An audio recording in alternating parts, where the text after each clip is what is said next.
অৰুণোদয় কোনো জীৱিকা সখীয়ে দিয়া নাই, দিব নোৱাৰে। 14 জন্মৰ জীৱিকা সখীৰ ক্ষমতা নাই অৰুণোদয় দিয়া। জীৱিকা সখীয়ে নিজে 1200 টকা পায় নে নাপায়? বেলেগক অৰুণোদয় দিব? কোন জীৱিকা সখীৰ ক্ষমতা আছে? জীৱিকা সখীয়ে দৰমহাই নাপায়, জীৱিকা সখীয়ে মাননি নাপায়।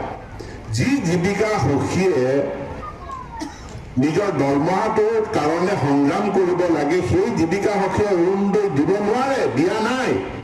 অৰুণোদয় দিছে ডক্টৰ হিমন্ত বিশ্ব শৰ্মা, অসমৰ মুখ্যমন্ত্ৰীয়ে। ৰমেশ পেগুও দিয়া নাই অৰুণোদয়। অৰুণোদয় যি পাব লাগে সি পাব। কোনে পাব কোনে নাপাব লিখা আছে।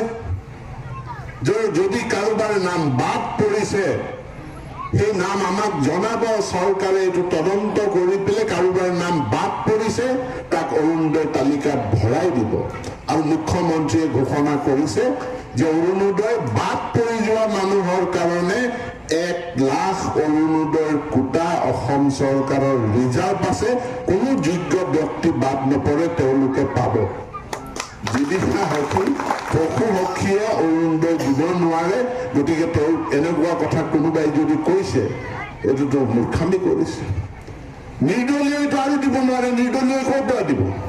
তাৰ দলে নাই, দল নাই যেতিয়া তাৰ চৰকাৰে নাই, তাৰ বহিবলৈ চকীয়ে নাই, নিজৰ তাৰ বহিবলৈ চকীয়ে নাই। আজি নিপুণ দলে বিজেপি প্ৰাৰ্থী বুলি লখিমপুৰৰ বিজেপি অফিচত বহিবলৈ তাৰ চকী এটা আছে। এই মণ্ডল অফিচত গ'লে তাৰ চকী এটা আছে। নিৰ্দলীয় প্ৰাৰ্থীৰ ক'ত চকী আছে? ক'ত অফিচ আছে? গুৱাহাটী। লখিমপুৰত ক'ত? তেওঁলোকেতো হোটেলত বহিব, তেওঁলোকে বাছ ষ্টেণ্ডত বহিব। কাৰ্যালয় নাই, চকী নাই, নিজৰ দল নাই, চৰকাৰ নাই। সি আকৌ অৰুণোদয় কাটিব, নাম কাটিব, অৰুণোদয় দিম নিদিম। এইবিলাক গছত গৰু উঠা কথা কৈ লাভ নাই। মংগলবান অৰুণোদয় বিদুৰ ভাৰত অসমৰ মুখ্যমন্ত্ৰী ডক্টৰ হিমন্ত বিশ্ব শৰ্মা।